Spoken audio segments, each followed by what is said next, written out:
What is up, everybody? Welcome back to another edition of the Sheehan Show. Me, Sean Sheehan, here on Sherdog.com, and I'm back with my top bets for the week in the world of mixed martial arts. And it's a big PFL weekend. No UFC this weekend, so all PFL. We have some bets from PFL MENA, bets from PFL Europe, and all the betting odds that are up right now. I will run you through them, and I will give you my picks for every single fight. So we'll bit of extra here this week. Before we get to this week, though, we must look back at last week. And again, just a quick, please bet responsibly. If you are betting on any of next week's bets, don't let the amazing bets of last week colour your opinion on it, because they haven't always been amazing. But last week we did pretty well. We hit Sergio Pettis plus 200. Now, I personally thought Rafi and Sauce actually won that fight. But look, how many fights have we thought someone won and they lost during the year, and we lost the bet at a similar price? But this one is pretty good. I saw someone actually reply to me on Twitter and said they got it at, what was it, plus 235? I think someone got it at. I have it down at plus 200, so I'm always kind of steady on that. If the price goes up, I leave it. If the price goes down, I leave it. It usually is pretty favourable to me in fairness, but this one wasn't. But we'll call it anyway. Plus 200. Dalton Ross, again, we got lucky last week, lads. Minus 113. That hit again. I didn't think he won that fight. I thought Jeffrey won it. No, not that there was terrible judging or anything. No, especially the Pettis fight. That was really close. The Rasta one, I wouldn't call it terrible judging, but I don't think they got it right, to be honest. Whereas the Pettis one, a bit of a coin toss. The other bet that hit was Kai Kara-France and Pantoja not to go the distance at minus 125. I don't know. At the end of the year, last year I picked my bet of the year. That might be up there. I know it's minus 125. It's not the best price in the world, but that fight was destined to finish. I had a feeling Kai Kara-France might catch him. I was obviously wrong on that, but God, Pantoja was just amazing, wasn't he? God Almighty, I was. I am like always impressed by Pantoja, and like differing and changing ways. At the very start, I remember I went on a podcast once and I said something about Pantoja. Oh, he'll never be a champion or something. And someone called me out on it, and whoever they were, if you find that tweet or anything, I'll give you your flowers. You absolutely deserve it. You were right, and I was absolutely wrong. But ever since then, I've accepted that this guy is amazing, and the way he went down and he fought against Kai Kara-France. I thought there might have been a bit of value on Kai. Obviously, the value in the finish was definitely there. But, God, he was amazing. Absolutely amazing. So those are our three bets that hit. 3 out of 4, not too bad. We've hit 52 from 98, so that's pretty good. We're 52 and we haven't hit the 100 bets yet, and only 2 flyers so far. The flyer didn't hit this week either. Dariush by submission. I knew Dariush would win. I did say I fancied Dariush straight up, and he was plus, what was he? Plus 175, plus 200 or something like that. So, you know, the submission, he almost got onto the kind of the back at one stage and got him, but I think he was so happy kind of beating him up on the feet that he was playing it kind of safe that day. When he did get on top, he knew what to do. And you know, the chin is the only issue for Dariush, which nearly cost him the fight. But and then I said the other one of my best bet of the year, maybe my worst, was Karl Albrechtsen, who I gave you plus 110, and he got knocked out. And was he got knocked out or choked out? Jeez, I can't remember. Choked out, wasn't it? Yeah, 27 seconds anyway. I remember 27 seconds on the 27th of June. So yeah, I thought that fight would go a little bit longer. Yeah, with 27 seconds, I should think. And it might even itself out on the feet. But no, Hafil Xavier, great performance from him. And he took Karl Albrechtsen to the cleaners, really. To the absolute cleaner. So let's get to it. Let's get to the bets this week. A little bit of a forewarning here. These are the early prices, and these usually the PFL MENA, PFL Europe bets come out a little bit later. I have them on the Cloudbet, who are the sponsors of PFL as well. So they usually have pretty good odds, and that's where I'm getting the odds from here today. If people are looking for them, I know that people do struggle to look for them, and these are all accurate at the moment. But again, once they percolate around and more people are betting them, these odds could change. There's also one bet I'm giving you, and there's actually no odds on it yet. But I'm giving it to you anyway because I don't care what the odds are, because I want to back this bet. That's our third bet of the week.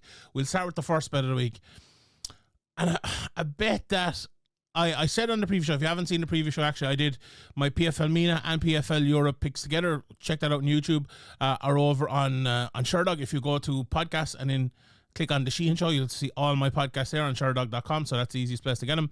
I think this one was entitled something like the future. Here's where you go for the future of MMA, which is accurate because there's a lot of good future fighters on these two cards. So you'll see my two previews for them there. But bet number one, plus 173, a PFL Europe. This is it's Ali Taleb. Now Ali Taleb is fought in PFL Europe and in PFL MENA, so you could be forgiven for fighting him on another card. But plus 173, Ali Taleb against Taylor Lapilus.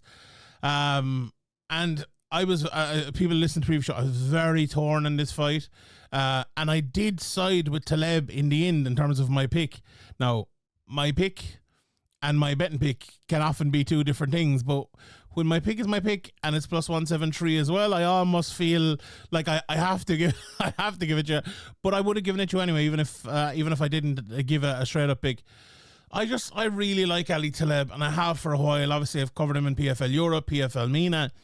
And, his only loss in his career has been to Khurshid Kakarov, who is a different sort of fighter to Taylor Lapilus in that, he's more of a, how would you put it, like in your face type of fighter with, he'll do every sort of thing to it, every sort of range. Whereas Lapilus is very much kind of an outside fighter who comes in with big shots, but loves to kick on the outside, loves to, trail around on the outside. We've seen him fighting many lads that way. Caelan Loughran fight is obviously a standout one like that, but, he's been around for a good long time now, and, still only 33 years of age. But look, we know Lapilus. About Taleb, he's the sort of guy that if you hear me saying the next four words here, you'll get an idea of what he's like. Trained by Akira Kurosani. That's if that'll give you an idea. A bit of a mad lad, puts everything into it, but that's unfair to just say that. Like a really good switch stance fighter, loads of fakes and feints, really good straight right hand, hits really hard. Good movement as well, a very hard job. And, for the kind of like, obviously he's built like a fire hydrant, like Jimmy Smith used to say about Hector Lombard. Very good cardio for a guy with that sort of build, and a very good chin as well. He's one of those guys that he's so good in all different areas. Like, he's just a tough guy to fight because, like, you can't really outlast him because his cardio is so good. He's good takedown defense. He's good at cutting off the cage as well, which will be a dynamic part of this fight, obviously, for both guys, really. But that movement, that ability to cut off the cage could be a real key in this fight, and something that Taylor Lapilus maybe doesn't come up against in guys like this too often. Taleb as well, he's 5'7". Taylor Lapilus is 5'6". Now I said in the previous show, I'll say it again here, I don't know, do I necessarily believe those heights? But if Taleb is going in against a guy who is smaller than him, as the stats show, or even close to him, I think that's an impact. Or that's a real good thing for him, because he's usually he's always the bigger, broader guy, but he's not very usually like the taller guy, or a guy who will be able to take away the game from the much taller guy, which is funny at bantamweight. I don't know, maybe he's just fought a few taller ones or something like that. But look, there's a reason Taylor Lapilus is the favourite here. And what's the reason Taylor Lapilus is the favourite? He's a great record. He's beaten the likes of Vince Morales, Cody Stamen, I mentioned Caelan Loughran, Wilson Hayes, Josh Hill, all the way back to years ago against the likes of Yuta Sasaki and others as well. Beating some really, really good guys. But, that loss to Farid Basharat is an interesting one, if you remember it. It was only in 2004. Like, I wouldn't say Basharat and Ali Taleb are all that dissimilar. Like, maybe, Basharat a little bit more of a technical fighter, and Taleb maybe a better athlete, but the way Basharat got inside against him and was able to, get close to him and very close to him sometimes on the ground, can Taleb do it? Like, I think Taleb will be, in this fight specifically, will be happy to strike with Lapilus, but I think if he does need to take the fight to the ground, if he can get the fight to the ground, could be a big advantage for him too. And there is that. But the one thing, and I'll leave it on this and I'll move on to the next bet. I think Ali Taleb's key in this fight is landing those big shots, right? Because against Lapilus, he's a guy who, he might only land like 13, 14 shots around on the outside, kicking your legs and stuff. But if you land one, if you land 5 or 6 jabs and leg kicks and stuff like that, and one big one, you're going to win that round, right? Because, of course, he could land a big one, but he doesn't usually. Let's be honest here. You look at his record, he's 25 fights, 15 of them gone to a decision. A lot of decisions, only 4 knockouts in his career. Every fight he's lost as well has gone to a decision, which, kind of says something in a way. I think Taleb could rob rounds. I really, really do think Taleb could rob rounds. And at that price of plus 173, that power, those few power shots, I like him. I like him an awful lot, and I think he'll win that fight. I think he'll win it. So plus 173, Ali Taleb, bet number 1 of the week. Bet number 2 of the week. I was very interested in seeing. Now, okay, this isn't the best price in the world, but at the same time, I was expecting this price to be a lot wider than it is, and I wasn't expecting to give you this bet as one of my bets of the week. But here I sit, and here I am doing it. There's 2 Ibragimovs on the card this week, and I'm giving you maybe the lesser known Movsar Ibragimov, who is minus 200 in his fight with Hattan. And if you listen to the preview of the week, earlier on in the week, I spoke a lot about him and about him, this being a big step up for him, but him looking like he has absolutely everything. Like, I watched as much as I can of him. He's only had 6 fights or something like that, but like, he looks a really, really, really good fighter. Like, you hear the name Movsar Ibragimov, and you might think, as I said in the previous, this guy's going to be a really hard-nosed Dagestani wrestler, and he wrestles very, very well as well. I'm sure he has some Dagestani background in the name, but he's from Belgium. Obviously, this card is on in Belgium, but he has a wicked striking game as well as an ability on the ground. His second last fight, which only happened in February, he fought in June as well, so he only fought on the 7th of June, so he fought, was it May, June, less than 30 days ago. So he's had plenty of fights recently. The second last fight, one of the best head kick knockouts you'll see. Go and look, just put in Movsar Ibragimov into YouTube, and it's the first thing that'll come up. Really good head kick knockout. And in watching one of his fights, I believe it was the Thiago Henry fight, his last fight, like, he's thrown a lot of strikes, and I'm thinking, okay, this guy's a complete striker. I was thinking, maybe there's no wrestling there whatsoever. But then he dips down under for a beautiful double leg, and this guy is a real beast of a fighter, a real beast. A lot of experience too as an amateur. I don't know, I see like 30 fights or something as an amateur, fought in the IMAFs, a good few times, the IMAF Europeans, I think the Belgian championships as well.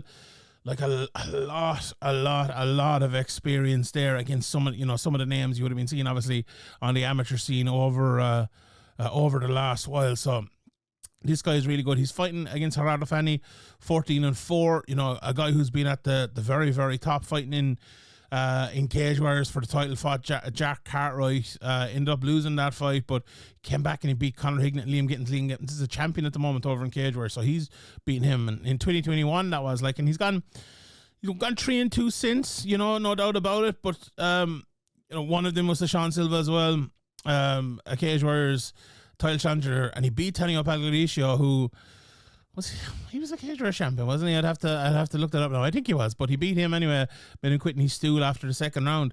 So he's beaten some really, really good guys, being in there with Arnabia as well, and Dan Juice. Like, the thing about Hattan, a powerful guy, a good all-around fighter, can wrestle you. This submission game, he's been, funnily enough, I was looking at it here, submitted 3 out of his 4 losses in his career. And watching a bit of his fights, you'd kind of know that at times, I think especially against a guy like Ibragimov, it's going to be big, big trouble for him if the fight gets to the ground. Like Ibragimov, if he takes his back, it could be a real issue. He's been submitted with, sometimes people can get caught in some certain things, but he's submitted with a rear naked choke, an arm triangle, and a triangle. So it's not just one issue. Like, and I know, one of them is going back to 2019, so a lot could have changed since then. But when you're in there against a guy like Ibragimov and the ability he has on the feet and on the ground, it's going to be a tough night's work for you. And I genuinely believe this price would be minus 500, minus 600, like some of the other prices on this card, if Radovani didn't have that very high level experience in cage warriors over the last few years and won a lot of those fights. Like he put together a run there of 4-1 between 21 and 23 on losing to Arnabi, and like some real good wins in there, real good performances. So this isn't by any means a foregone conclusion, but I think after this fight we look back at that minus 200 and we think, oh lads, how was that minus 200? Because this Movsar Ibragimov looks a real talent to me. And that price looks pretty good to me as well. Looks pretty good. So we will call that one. Right. I have another couple of bets from Europe, and then we have bets from PFL MENA as well.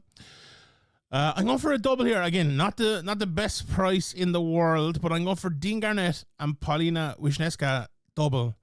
It's just over a minus 250, minus 275. It was ranging from there where I looked at it on the double. So, again, not the most amazing price in the world, but I like this bet a lot. Wisniewska, first of all, she is, let me just check on the price of Wisniewska there. She's a massive favorite. She's come in a little bit now. She was minus 2,000 earlier on. She's minus 1,400 now, which is a little bit better. So that price might be coming down a little bit, but I really rate her. She's 26 years of age, 5-0, good knockout power, fighting out of Poland where a lot of the best fighters coming from. She beat Valentina Skatizi last time out. She beat Karolina Wojcik and Dee Begley as well. Three, hard to call them veterans at the moment because they're all young in their careers, but three people who fought some of the best around the place. Like Karolina Wojcik has been in there a couple of times with Danny McCormack, the two-time Invicta champion. And funnily enough, the other two are her training partners.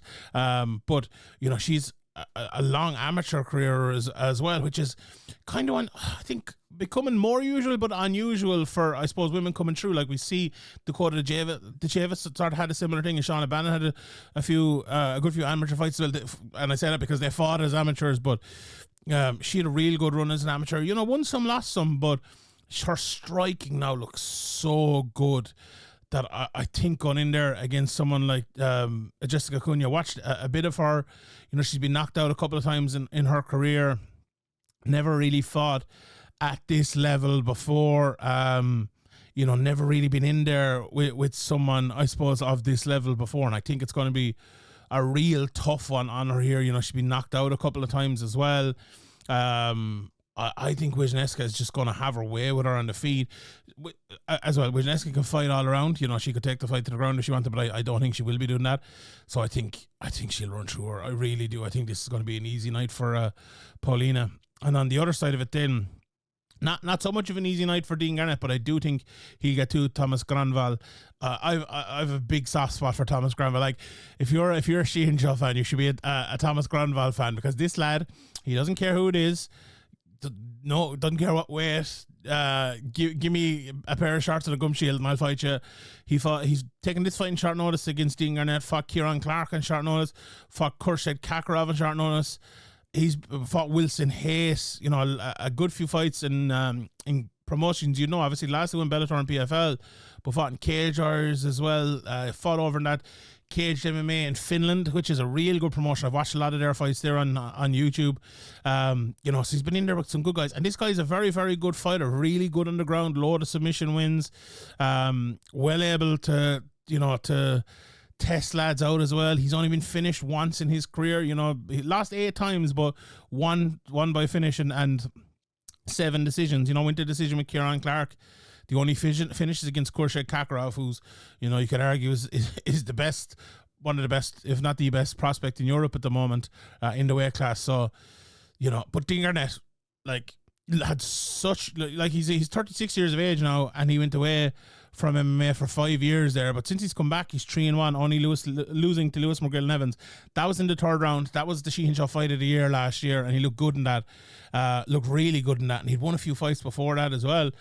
I think this fight is going to be tough for Granville, because Dean Garnett's well able to fight off wrestlers. He's well able to fight on the ground. He's a real good ground game himself, real good submissions. I think he's won 5 fights by submission in his career.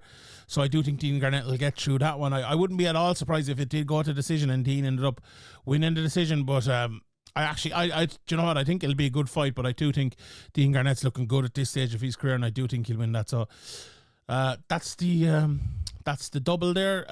Around minus 250-ish for the double. Right. Bet number 4. This is the one I don't have the odds for yet, but I'm still giving it to you anyway. And I would assume the odds will be around minus 150. Maybe minus 200, maybe minus 250.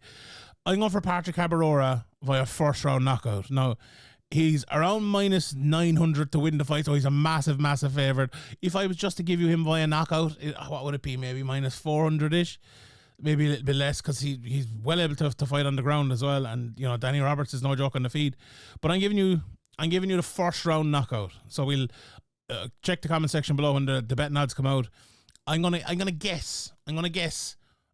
I said minus 200. It could be anywhere from even money up there. We'll see. We'll see how accurate we are. But anyway, whatever the price is, I'm giving it to you. The funny thing about this as well, I was hoping we might be looking at a submission price as well for a bit of a flyer here, because we'll get to my flyer in a minute. But he's never submitted anyone yet. But by God, it's coming now. It might be this fight, because Hot Chocolate is a very good, well-rounded fighter, and very, he's been submitted a couple of times in his career, but he very rarely, gets taken to the ground. Usually his fights go a little bit longer as well, which is maybe a tough one to be given here. But Habirora, this guy just looks. Oh, he looks absolutely amazing. Watching him is an absolute joy. That low lead hand, that languid style, just very varied in his approach. I said this in the previous show as well. Some people are varied with their shots. He's varied with his approach. Like, he can fight you in any way. His ability to attack and counter in the same fight. You might think, Shawnee, can all fighters do that? But you'd be surprised. Like, he's really, really, really good at doing it all. He gets into the pocket as well for a longer guy. Bit open on the exit, which will be an issue here against Danny Roberts, but he can wrestle too, and that's why I think a submission is probably coming from him, and I wouldn't at all be surprised if he threw in a takedown here against Danny Roberts. And he throws those big shots from the outside as well. And I just think for Danny Roberts, going back watching a few of his fights, and look, he fought the champion of the world at welterweight 2 fights ago, was on a real long run in the UFC all the way back to 2014. This is his first fight outside of the UFC since then, and he's beaten some good guys. That win over Emeev, I went back and I watched that this week. A close fight, absolutely, but to beat a guy who was a real good prospect at the time, it wouldn't be his first time if he was to do it here. And Habirora being that big of a price is a bit crazy, but I do think Habirora is special. Like, his ability on the outside, his ability to break in on the inside, his ability on the inside. As I said, his attacking ability, but his countering ability, his wrestling, his ground game is absolutely elite. He is absolutely brilliant, and he needs a rise up. Now, we saw a few fighters last week. We saw Ali's grandson. We saw Teddy Stringer. Guys who needed a lift in levels, and both lost. It can happen.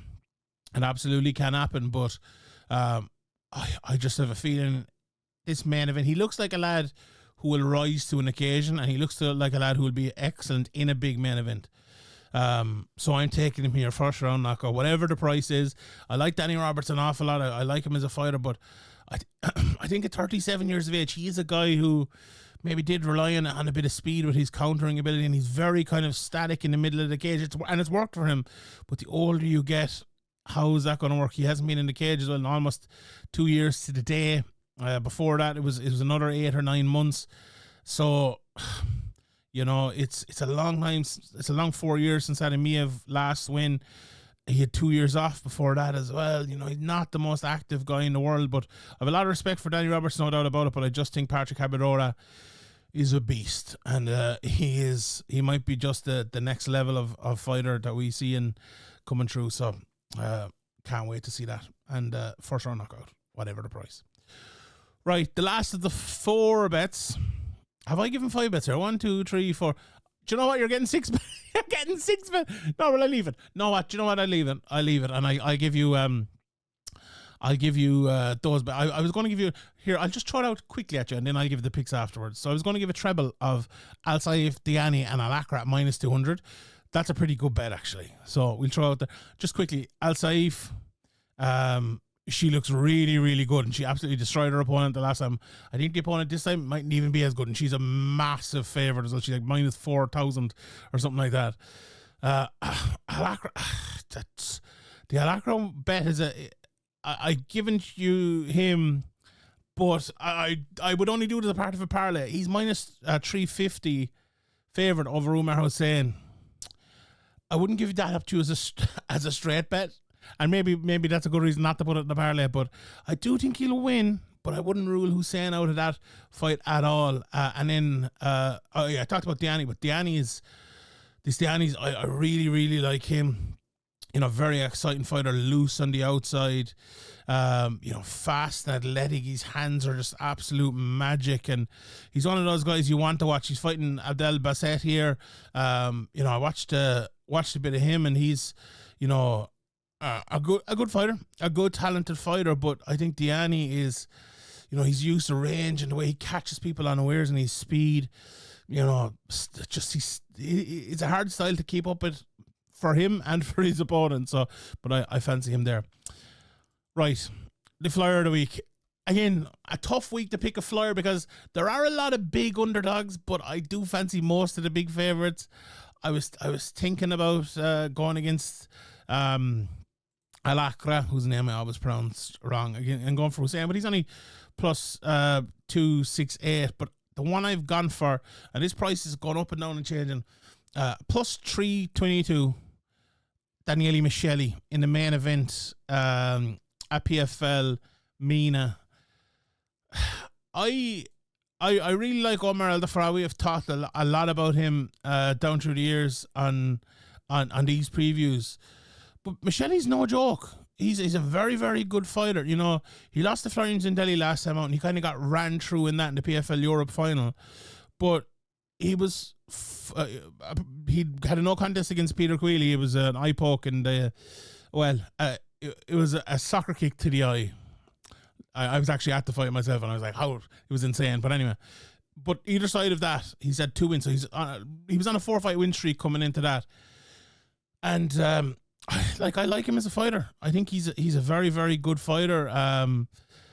You know, a guy with lovely leg kicks. He's an orthodox fighter, but he switches to southpaw. Very aggressive wrestling. You know, the backhand is always cocked, and you know, he was in there with Mane, Ibrahim Mane, who was a big favorite in that fight, and he just touched him with that hand, and he put him down, and then he quickly put him out after that. Very strong. Again, another fire hydrant in here. A very, very good fighter. You know, Al-Dafrawi in the other side of it, he's a southpaw outside fighter. Lots of 1-2s down the middle. And I always say about him, he's a very hard guy to beat if you're not, and I'll use this word again, dynamic. If you're not dynamic enough. And that's why I feel maybe Miceli might have a bit of something here. You know, that ability to switch, that wrestling. You know, again, sometimes when that backhand is cocked, again, not the most dynamic, but if you can catch a guy like Mane, I think maybe you can catch a guy like Al-Dafrawi, you know, and he can be taken down as well. That's one thing about Omar Al-Dafrawi. Now, I think he's improved in that, especially over the last couple of fights, but, you know, certain fighters won't have a chance against him, but I think this might be a little bit of a step up for him too. You know, he's been in there with Mohammad Alaqraa, who we mentioned earlier on, who's a very, very good fighter. And before that was Jalal Al-Shawi, who, you know, I think maybe a little bit past his prime at this stage. Now, 7 wins in a row, and you can't knock that at all. And, you know, it was 4 losses in a row before that. And the way he has turned his career around has been absolutely amazing. And, you know, at only 30 years of age, 18 fights in, this is maybe the start of another run now after the amazing championship win last year against the guy who'd already beaten him. But I don't know. I wouldn't at all rule out Daniele Miceli. I think he's a very, very good fighter, fighting out of Italy as well. You know, not too far from. Well, I was gonna say not too far from Belgium, but this one's actually the Saudi Arabia card. I get confused because Miceli fought in Europe last year. Now he's fighting in MENA. Ali Taleb fought in MENA last year. Now he's fighting in Europe, having already fought in Europe before. So pardon me and that confusion on that one, but you get what I mean. Yeah. If I had to give a straight up pick, it would be very close, to be honest. I might just lean El Dafraoui, but that's that price of over plus 300. I like it a lot. So those are the bets for the week. We'll run through quickly some of the other picks. So we talked about El Dafraoui, we talked about Miceli, we talked about Hussein and Alaqraa. The Mohammad Zeri, I watched a bit of him. I like him. Minus 313 against Ayman Gael. You know, tough to bet at someone at minus 313, but I like him at that price. Haven't watched a whole pile now of Ayman Mokhtar 4-1. You know, the tape there, but what I did see of him, I liked him. Plus 154 against Xavier Aloui, who is has lost a couple of his fights recently, but a good fighter. I might go up to plus 154. I do like Mokhtar Benassi at minus 264. He's definitely the guy there. We talked about Badreddine Diani. The odds aren't out yet for Rostam Akman against Amir Fazli, but whatever the odds are, I'll be going for Fazli in that one. And anyway, I like him there. Again, I'll go for another underdog in Noras Abzak plus 116. He lost his last fight, I believe, but I liked him in that fight, and he's fighting a new kind of up-and-comer here, 5-on-1 in Yazbek. I watched a bit of him, not too much tape on him, but I like the all-around game of Abzak. I'm absolutely destroying the names here. Then let's move over to PFL Europe. We talked about Habirora, we talked about Labelis, Taleb. The other bit I was very, very torn on, Mario Campanella against Matthias Zarovs. I was going to give you Campanella because he's very good on the ground, but I went back and I watched a bit of Zarovs, and he's no joke on the ground either. So I think it might be a tougher night on Campanella. You know what? I'll go with my fellow Irishman there and Matthias Zarovs. I'll go from at minus 107. He is the underdog in that one, so I'll lean for him there. Anastasiun is the underdog against Gustavo Oliveira. Oliveira 10-2. I like him. One fighter I really like, and the price isn't amazing here, minus 435. Jan Chablowski, he's 8-0 out of Poland. Really like him as a fighter, but again, maybe you could throw that into a parlay, and maybe it might be a good one there. There's a lot of talk about this Boris Marga at Dagania as well, minus 5,000. Ibragimov, that's the other Ibragimov on this card. Mateus Duragrin, he's minus 550. Is Ibragimov. Duragrin plus 376. I'll tell you what, I wouldn't in a million years bet Ibragimov at that price, and I like him and I do think he'll win, but this Duragrin is a good fighter too. There's no doubt about that at all. So yeah, I'd avoid that one unless you're looking for a flyer, and I'd go for Duragrin in that one. And yeah, that's kind of the bottom half of the one other guy, Adam Moschini. I like him. He's the underdog as well, plus 112. So I'd be betting on a few of the underdogs here. We talked about Movsar Ibragimov. We talked about the Garnett fight, and we talked about the Wisniewska fight as well. So there you go. There's the whole betting breakdown for all the fights this weekend. No UFC, but who do you come to when there's no UFC? You come to me, the number one guy on planet Earth, covering the sport outside of the UFC. And don't forget it, and tell a friend as well if you remember. So we'll recap the bets. Ali Taleb, these bets might be terrible as well now. That didn't indication I can pick winners. But anyway, Ali Taleb plus 173, Movsar Ibragimov minus 200, bet 2, bet 3, Garnett and Wisniewska double around the minus 275. Habirora first round KO. We'll see when it comes out. The other kind of half bet, Alsaif, Diani and Alaqraa at minus 200. And then the flyer of the week at plus 322 is Daniele Miceli to do Italy proud. All right, everybody. Thank you very much for tuning in. My name is Sheehan for Sherdog.com. Please bet responsibly, and we'll see you all next time.